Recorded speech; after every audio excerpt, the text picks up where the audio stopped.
Hey everyone, welcome back to Obscurus Lupa Presents. Tremors is back, baby!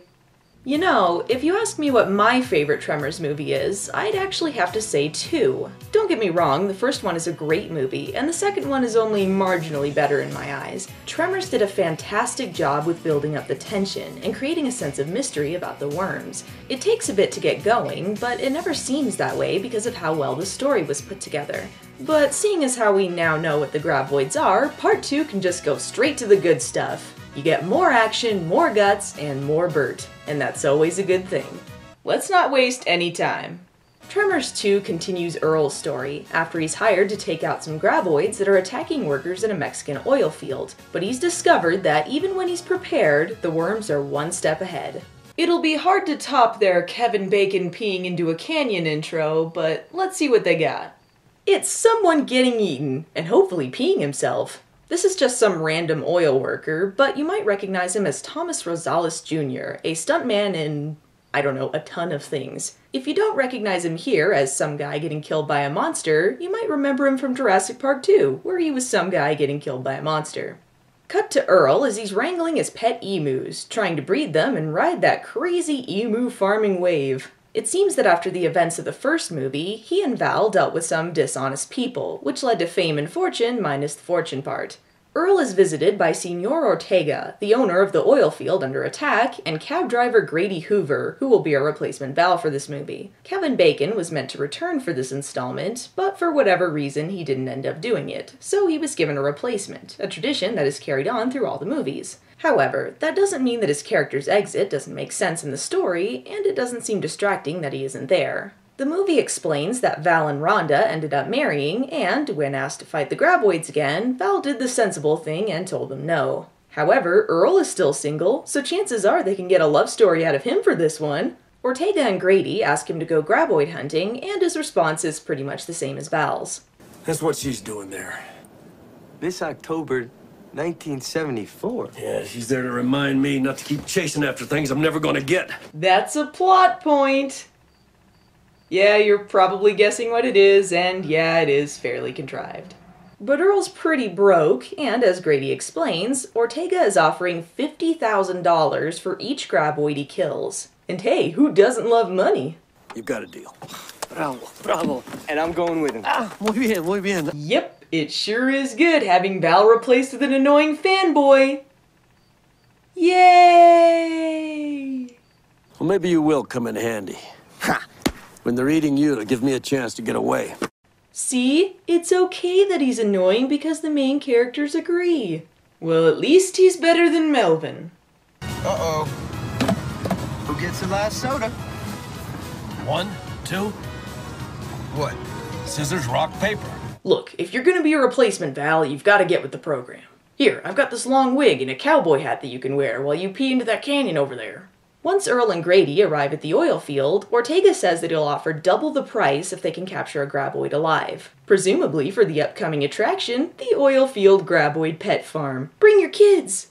The two of them were allowed to ask the Mexican army for anything they needed, and Earl gets some firepower, some dynamite, and some remote-controlled cars. And look, Earl knows from experience that the graboids get smarter, especially concerning things that blow them up, mostly because that's exactly the situation that happened in the first movie. Yeah, it'll work for a bit, but have a backup plan, dude. You have an army at your disposal. Hey, is that the only girl in the movie? And she's a geologist? Hell, Val married a geologist. Go for it, Earl. Settling equals compatibility. You too can live your life based on Kevin Bacon's successes.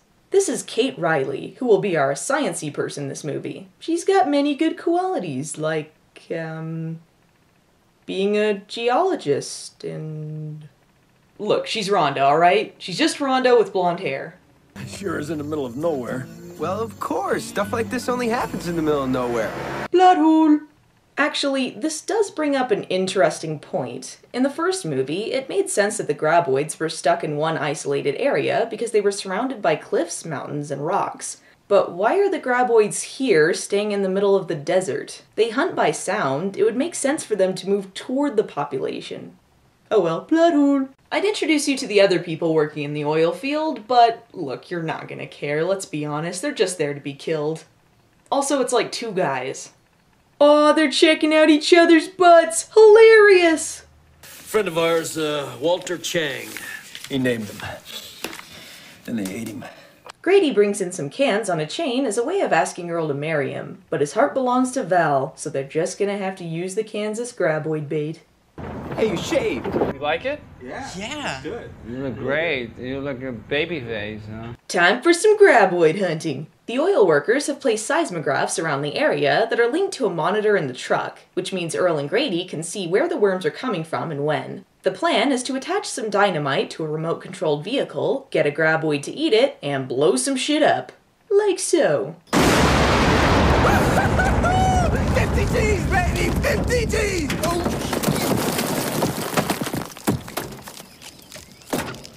Told you. I forgot. This is followed by a blowing shit up montage. Ah, it's glorious. You left the radio on the ground? Sorry, I forgot. Blood point, sort of.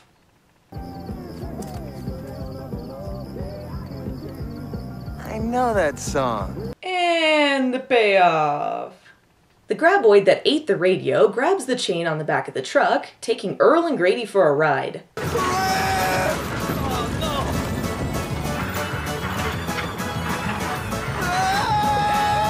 You know you can just jump out, right? Instead of whatever, Grady. If you're gonna be this stupid, you deserve to die. They end up crashing onto a rock and pick up a lot more graboids than they expected on the seismo monitor, meaning they should probably call in some backup. But why call for backup when you can get an entire army? Yeah. Okay, admittedly this is a little pathetic. Bert is a sad schlub now, looking for a war to fight and now one wife short. You know, she actually blames our problems on the collapse of the Soviet Union. Well, you did take that kind of hard, Bert. Said I was too hard to live with. Said I couldn't handle life without the threat of global war. What kind of thing does that say to a man? Luckily, there's some blowing shit up to be done, and Bert's just the man to do it. Also, taxidermy graboid. Hell yeah. Meanwhile, our resident science-y person has learned something about the graboids. A fossil she's been studying is actually one of the spikes the graboids use to move around. It's stuck in Precambrian rock, meaning that the graboids are the oldest life forms on the planet. Blood hole! The Precambrian era was 4,600 million years ago, and for those of you who don't know, that's a shitload of a long time ago. Also, there were no multicelled organisms. There wouldn't be multicelled organisms for another, 4,000 million years. And this isn't a goof on the film's part, they actually state that the Precambrian era consisted of one-celled organisms, except for the graboids. Now, let's say that's true. A, how did graboids come into existence instantly from one-celled organisms? And B, how did they survive? What did they eat? How the hell were creatures that huge sustained? It just doesn't make any sense. I mean, if they'd said the graboids existed during the time of the dinosaurs or something, that I'd understand. They explain later in the series just why graboids haven't been noticed for this long, and I bought it, but this I don't buy. All this nonsense is interrupted when they feel the presence of an oncoming storm. A lone wolf. A light shining brightly in the night sky, figuratively speaking. It's Bert. Mexican Army gave me this truck. And a few little items on my wish list.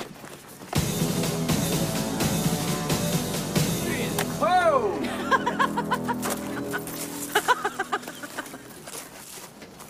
That's a bit much, don't you think? Woman, don't question Bert Gummer. The Federalists offer you anything you want, you guys take one case of dynamite? Told ya. Man, Bert, you put a whole new shine on the word overkill. When you need it and don't have it, you sing a different tune. I could just listen to these quotes for days. Bert Gummer is gold. The three of them head out to be badasses, but decide to stop their truck so Bert can give the other two a lesson in healthy eating. Get rid of the potato chips, have meals ready to eat instead. Good enough for Bert, good enough for the common man. Also, plot point.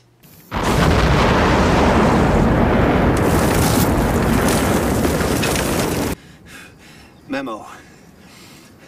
4 pounds of C4 may be a little excessive. The hunt continues when Earl and Grady notice a graboid moving away from them. Curious, the two of them follow it until they accidentally crash their truck. It turns out that something is wrong with the graboid, and they assume it's, I don't know, sick or something. But this means that they can cash in on a live graboid, so they radio for someone to bring a crane in. Now the two of them are stranded until nightfall, while the worm continues to act really weird. When they decide to take a closer look, they find the creature hollowed out. Something came out of it. What do you mean something came out of it? Yeah, it did the thing that things do when they change, you know, there's a word for it, it turned into something else, like a caterpillar does. Yeah, 'cause that's the first thing I'd think. Just 'cause he's right doesn't mean he isn't jumping to conclusions. They try to warn the others, but the radio's gone out. This is when they spot Pedro with the crane and chance their way over. Hey, there he is. Pedro? No, that's completely unrealistic! They decide to hike to a nearby radio tower, assuming their radio will work. Nope. Whatever came out of the graboids has destroyed the equipment, meaning the two of them are on their own. They try hot wiring a nearby vehicle when they hear the new monsters nearby, preparing for the worst.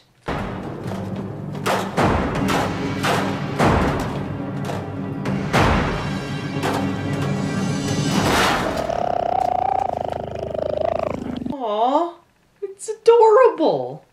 Look at it with its little tail and its tongue. I don't care what anyone says, that's freaking cute. Oh, and they kill people. After shooting that one and hearing more coming, they finish hot wiring the car and take off.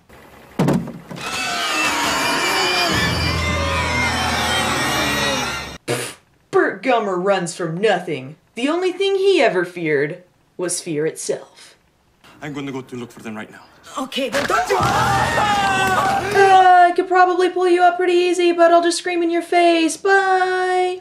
Earl and Grady come to the rescue. Well, except for that guy, I guess. And the three of them are about to leave when another one of the little suckers destroys their car engine. Time for them to bring in the professional. Again. I feel I was denied critical, need-to-know information. Well, put that one in the Burt Gummer quote book.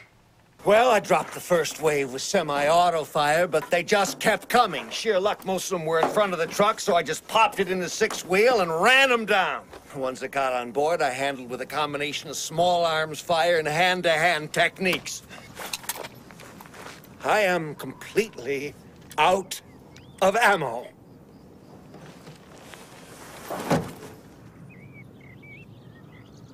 That's never happened to me before. Luckily, Burt managed to find enough time while being the most awesome person in existence to capture one of the creatures so they can study it. Fun fact, they never actually name these things in this movie. But for those of you who've seen the sequels, you'll know the official term for them is shriekers. You probably see a running theme with the names here. From this study session, we learn that the shriekers can't see or hear. Instead, they sense body heat with sensors on their heads. When they scream, they give off heat from themselves, signaling to the other shriekers that there's food. And if all else fails, they use the tried and true method of, if it tastes good, eat it. Also, they regurgitate another shrieker pretty much right after eating anything, which begs the question why some shriekers are made from shriekers and other ones hatch out of graboids. Doesn't seem to make much evolutionary sense. Basically, they bite anything that's warm. You mean they've been acting so smart because they're so stupid? Pretty apt description of this series, don't you think? In all seriousness, this is one of the things that makes Tremors so appealing to me. They're smart movies that know they're dumb. They take a really ridiculous premise and treat it seriously, but not so seriously that you don't have fun with it. Even at their most ridiculous, you never feel like what's happening is outside of the realm of possibility, and the reasoning for the creature's abilities in each movie make perfect sense. They don't seem like supernatural creatures, they seem like wild animals, and that's what grounds us in reality in an unrealistic situation. Back to the movie at hand, unknown to our heroes, a shrieker latched onto the bottom of Bert's truck and got into his MREs. See what they did there? And now there's a bunch more of them. There's only one car left that isn't surrounded by shriekers, so they head for that one. Never mind the fact that they could have just ridden out on Bert's truck instead of stopping to study that one shrieker, but whatever. There's one of the suckers in between them and the truck, so Bert decides to take it out. You smoked his ass. Doing what I can with what I got. Holy shit, Bert.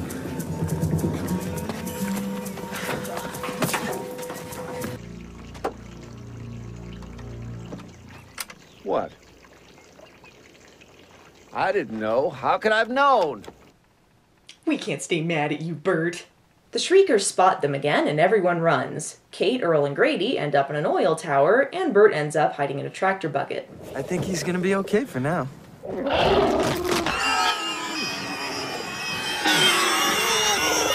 Oh, I'm just dandy. Hey, Bert, are you sure you don't have any more bullets? Did you check all your pockets? And as we all know, oil towers and tractor buckets are for character development. I was even a playmate once. Well, gave my dad a heart attack. What? October 74? Shit. Payoff! Yeah! I'm not sure if it's a good or bad thing that the most unbelievable part of your movie isn't the man-eating worms that turn into little shrieker things. Anyway, the monsters start stacking up to get to the folks on the oil tower, and Bert runs out to distract them, trapping them inside the storage area with his truck. Unfortunately, that's where all of the food was kept. I didn't know! How could I have known? He at least knew about the MREs in his truck, so yeah, he kinda did know. So the plan now is to spray Earl with a fire extinguisher, which will cover up his body heat long enough for him to get some bombs from Bert's truck.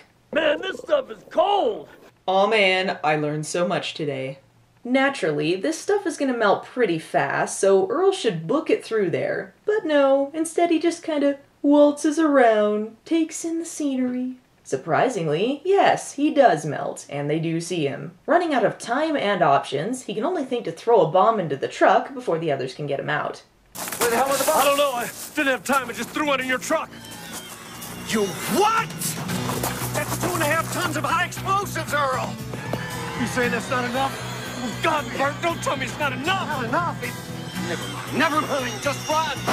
Faster! It's gonna be big! Is it gonna be today? Brady, get your ass down!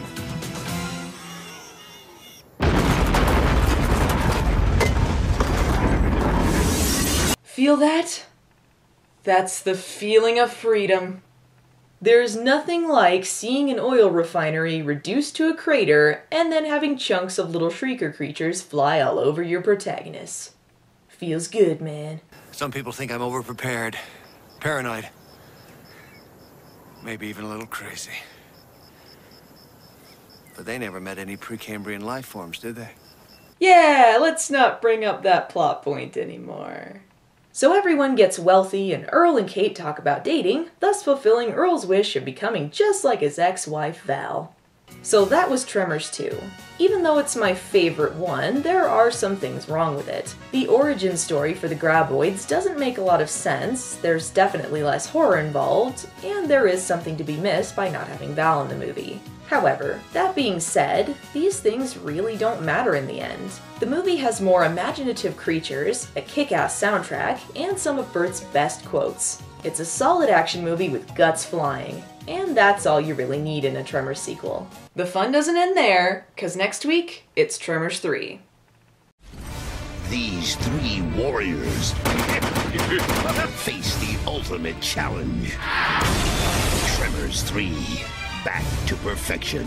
That's why we're at the top of the food chain!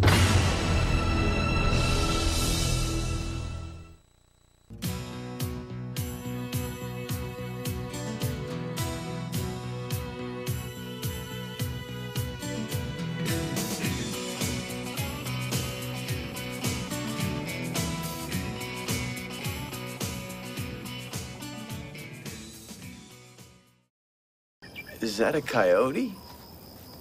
Yep. Man, he better keep quiet.